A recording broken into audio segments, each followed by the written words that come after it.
if you want to be an artist, do you have to go to school for art? Probably not. Like, say you want to start a business, but you don't have a business degree. It's like, you don't need permission. You don't have to go back to school. You can figure it out on the way and get people in your corner to help you with the things that you may not know. So I think like overall what I liked was that, okay, yes, if you're excited about this thing and you want to do it and you've gotten past that point, you also don't sometimes need the credential. Just like you said, there's caveats and blah, blah, blah to everything. But especially when we're talking about creativity, or if there's an idea that you're really excited about, there's so much access to information, and you could spin your wheels forever getting ready or learning everything. Welcome back and happy Tuesday, turkeys. How long have we known each other? We've known each other for 2 decades. I am not apologizing for who I am or what I like or the people that I love. How do I be a wife? How do I be a mom? And how do I be myself and all of that? You didn't see that coming, did you? Good morning. Happy Tuesday. I was waiting for myself to unthaw. Good morning. Happy Tuesday, Kaylee. We are talking about permission, which is a part of Elizabeth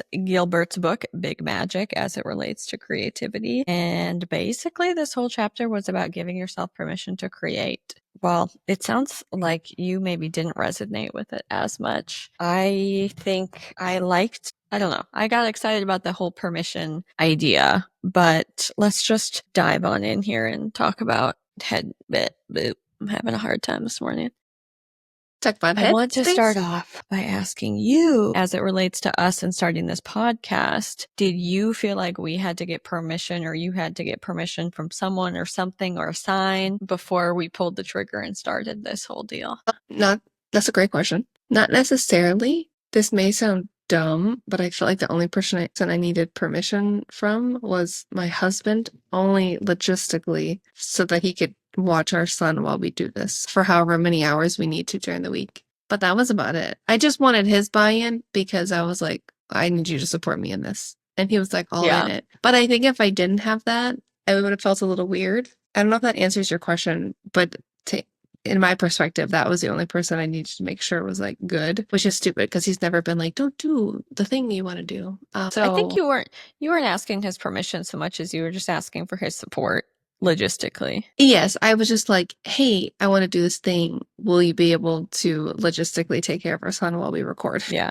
And yeah. Obviously. But I don't think I ever thought, do I need permission? Because maybe it's because I've always wanted to start a podcast. And to me, in the beginning of all this, I didn't think of it as a creative adventure. I just thought it was like a thing, like a podcast. You know what I mean? So maybe I had a different perspective at that time. That makes sense. What about you? Have any other? Well, I was mulling over this, and I sort of think, well, the couple of questions I just generally posed to myself and to the ether was, why do we feel like we need someone's permission to do our work or to start something new? And why do we feel like we have to be blessed on high before we start? And also, why do I feel like at least a little bit of hesitation is maybe a good thing? Yeah. I think hesitation and nervousness is always a natural thing. I feel like if you don't have a little tingling of those thoughts, you may be a psychopath. Yeah. Just kidding. Yeah.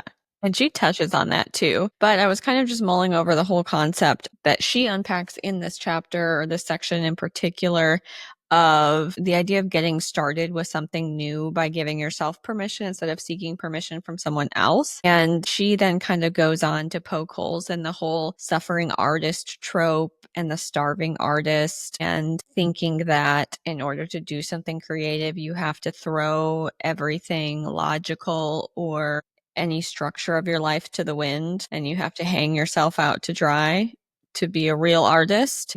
I really enjoyed the practicality of this chapter, and that resonated with me.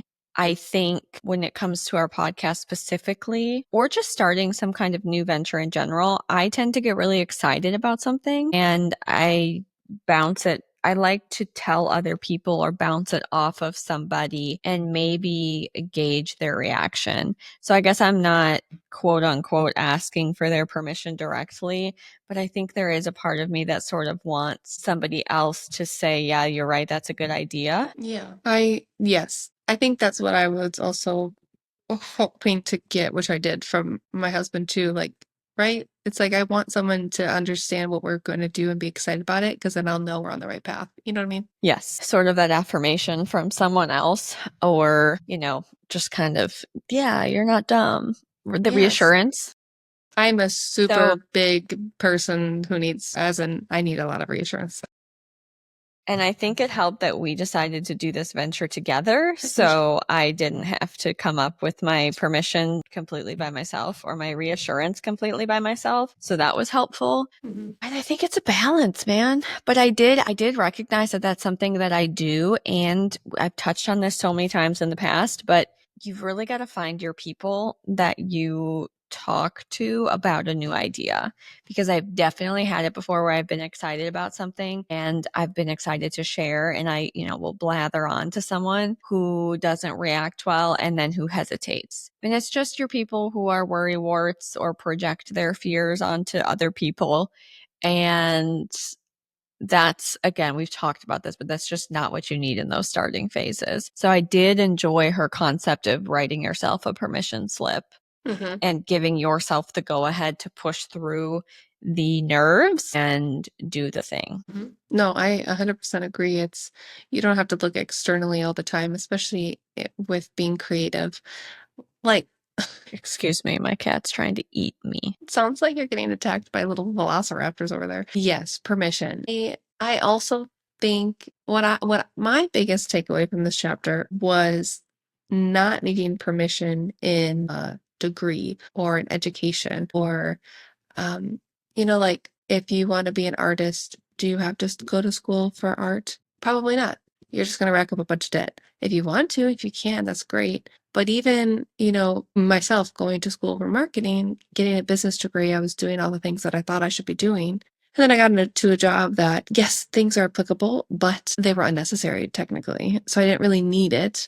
I can see her playing with your hair. But like, say you want to start a business, but you don't have a business degree. It's like, you don't need permission. You don't have to go back to school. You can figure it out on the way and get people in your corner to help you with the things that you may not know. So I think like overall, what I liked was that, okay, yes, if you're excited about this thing and you want to do it and you've gotten past that point, you also don't sometimes need the credentials, which, side note, tangent, also kind of derails my brain into when I went through all of my health stuff. And this is completely derailing the conversation, sorry. But like, there's a lot of times where I say and believe that and we've talked about this, like, your body more than anyone else. I don't need a doctor's degree. I don't need to go and spend hundreds of thousands of dollars in debt to get a medical degree from some school and listen to one lecture on nutrition and then you tell me what I need to know. Like yes, doctors are amazing, but I don't have the credentials, but it doesn't mean I can't research and find things out for myself. So a little bit of a different departure of this topic, but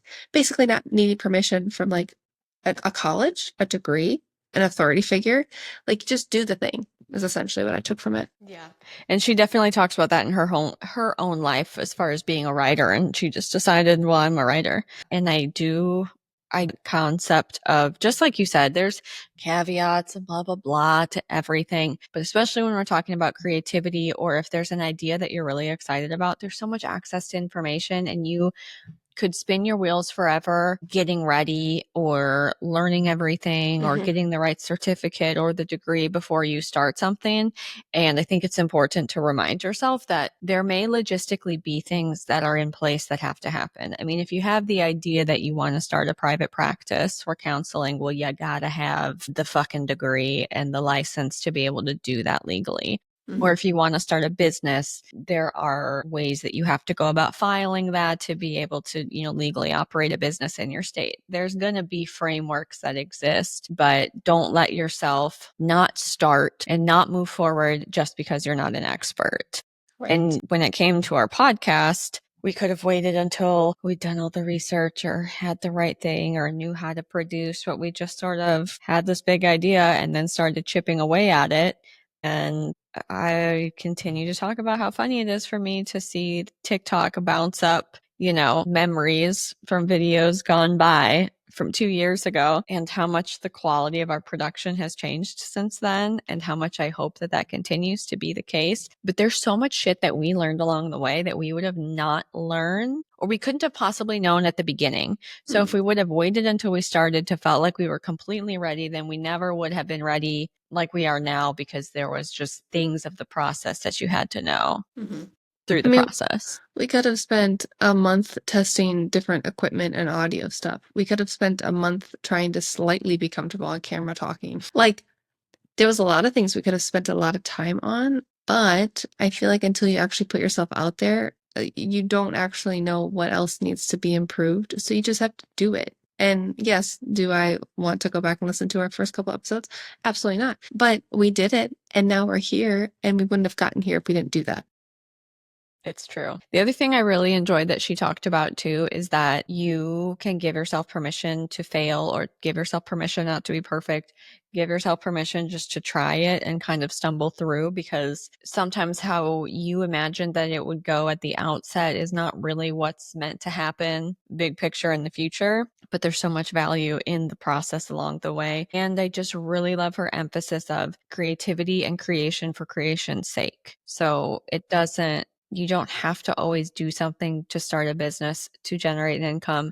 I think right now with social media, it's very easy to want to monetize everything. And our culture has sort of gotten obsessed with monetizing literally everything. Mm-hmm. And that's cool. There's nothing wrong with that. But I think that when you come down to the actual creation and the creative practice, your why needs to be more than just money. Your why needs to be that you're inspired and you want to create something, or that you want to tap into something divine, or that creativity for you is an act of worship and you want to express that, or you need to work through big feelings that you're having and, from some kind of life event or something to that effect. And you can build a business off of some of the things that are creative ventures, but you also don't always have to. It can just be for the thing and for the pleasure of doing it. Well, and I feel like a lot of successful people who do end up making money from their creative work, like I happen to just fall into it. They started off doing it just for themselves, and then someone got wind of it, or their friend found out, and it just kind of, snowballed from there, which is really cool to see. Regardless of why you get into it, I think the biggest reason is like actually the deeper why. Like, okay, say you start something creative, but you do want it to make money. Well, it's not just I want to make money. It's probably like I want to make money so I can have more flexibility and time with my family. Like there's usually always more to it, and that's what I try to remember. I think I didn't resonate as much with this chapter. No offense to her. Maybe I just took it differently. Me starting something has never really been the problem. It's me executing and finishing it, or getting to the step where I put it out there and like actually do the thing. I will do steps, 1 through 30. And then 31 is putting it out in the world. And then I stop. So that's my problem. And that's why I think last time, like the fear and the woo-woo and stuff like that, when she talks about, that kind of hits me a little bit more. So I love the chapter, but I Maybe your fear of getting started is your fear of starting it out publicly. Yeah, maybe that's what it is. Like, I don't need permission to start the internal stuff, but once it's trying to be external, I don't know what that is. Do you think you get imposter syndrome, even though I hate that word? Yes, I think it's imposter syndrome. I think it's once I put this out there that I'm going to have to actually keep up with it, because I get scared about time management. Yeah. Like I was talking about the sourdough thing last week and how I wanted to start it. And then literally one of my neighbors started it. And I was like, shit. But before I started, I was like, can I actually logistically keep up with this potential thing I have to do once? And again, you have to like let yourself just be.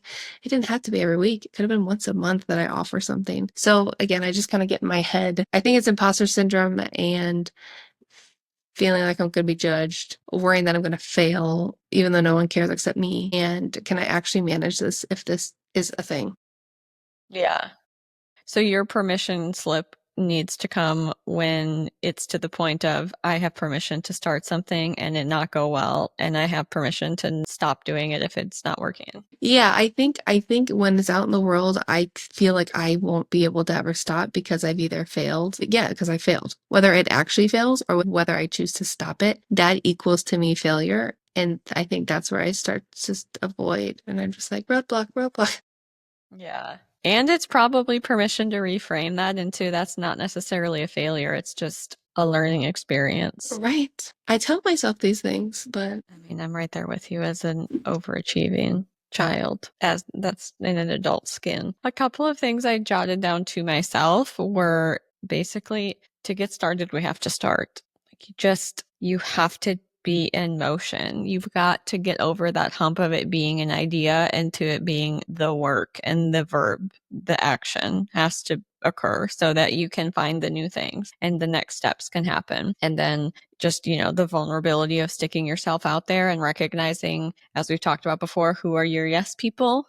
So in this case, obviously you and I were doing the podcast together. And we had agreed on that. So you are already a yes person, but I'm lucky that I had you to do this with, so that I had a built-in yes person, because like my husband is always extremely supportive, but one thing I know about him is that he gets embarrassed way easier than I do. So the idea of recording himself talking and putting himself out on the internet is horrific. And I've also learned he gets secondhand embarrassment really, really hard. Like he watched Kill Tony with me once. I mean, he like nearly couldn't tolerate it. Was so just Wow.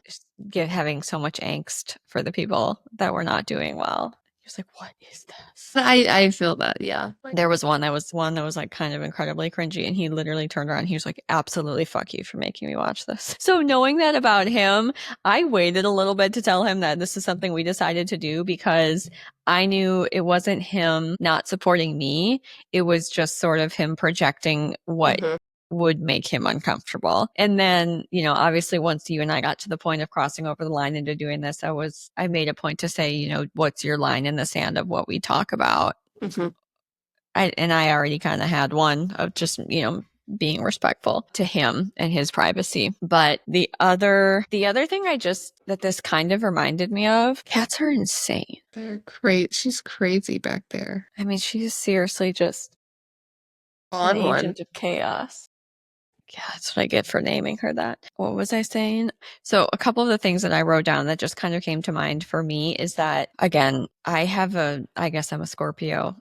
I will plunge ahead into something with delusions, absolute ridiculous delusions. This is going to go great. We're going to be generating an income in a year. Just big dreams.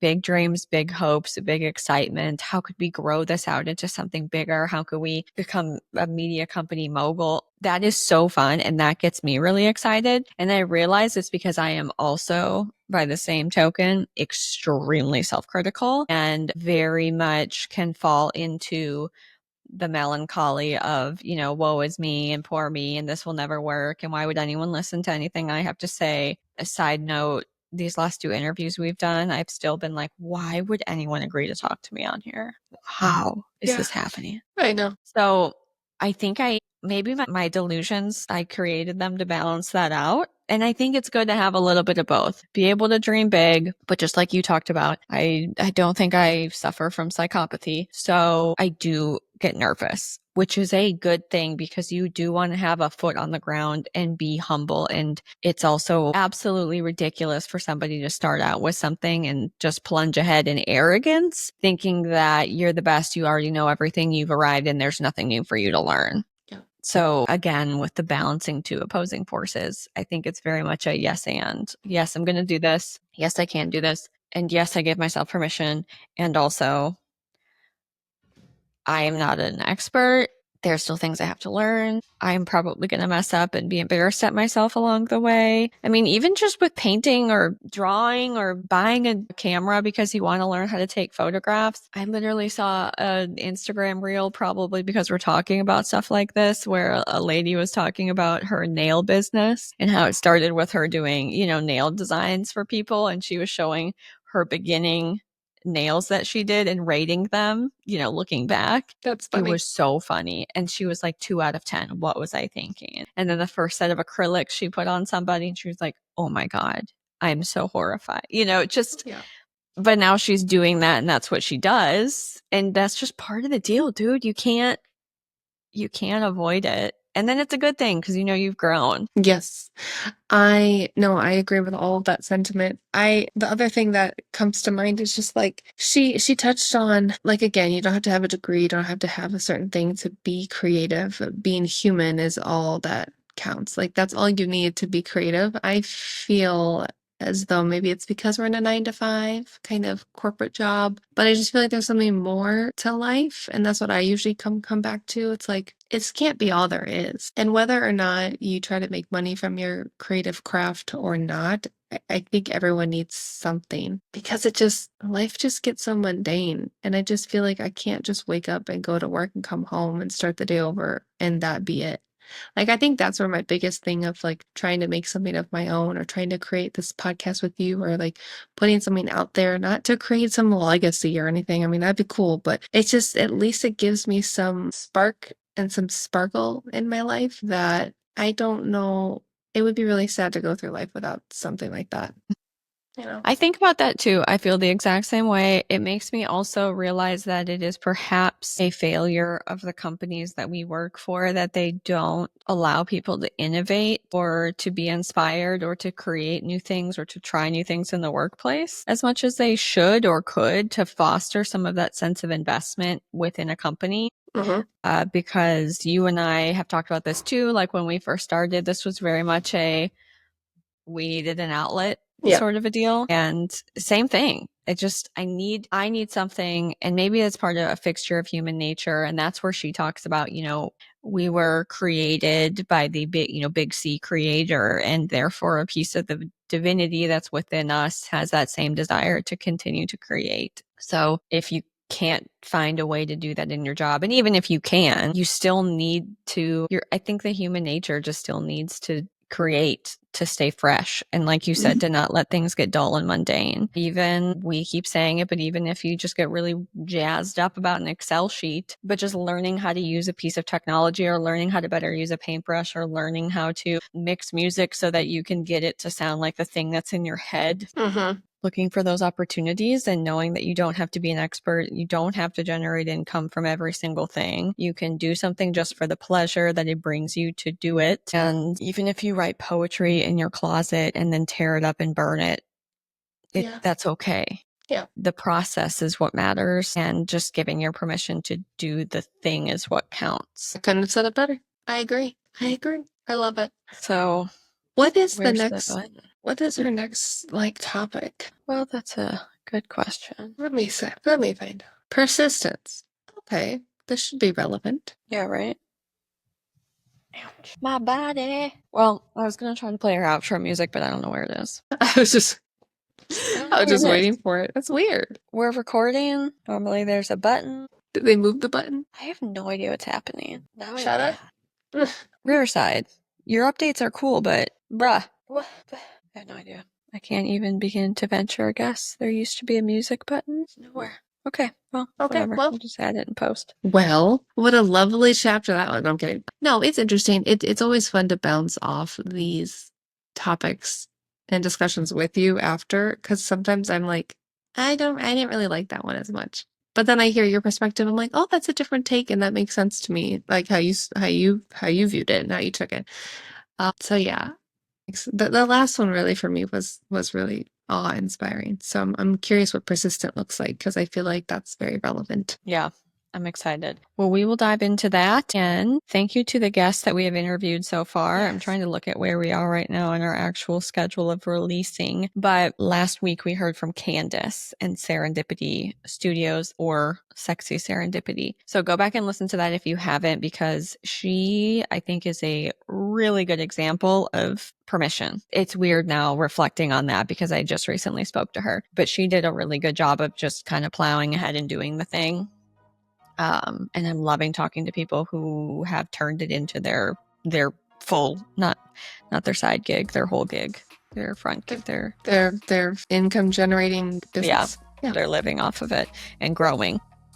And then also, this is just a call to anybody who has something that they do for creativity, for fun, for money, that you do secretly in your closet. Although if you let us interview you, then your face is going to be out there, so people are going to kind of know. But just, what is your outlet? We want to know. We want to hear about it. And I would love to sit down and chat with you for 20 to 30 minutes. And I promise that it's not hard to talk for that long. and I will ask you questions. Yes. Hey, sometimes I come here and I'm like, my mom brain isn't working. I got like 3 hours of sleep. I don't really remember what we were talking about, but we always find a way to have great conversations. So yeah, it's going to be fine. So this is my call to anyone who's an artist or wannabe artist, or everyone's a creative and maybe you have an outlet that you're exploring. Come talk to me about it, because I'd love to hear from you, because I love people's stories. And until next week, I love you. Bye. Love you. Bye. Bye.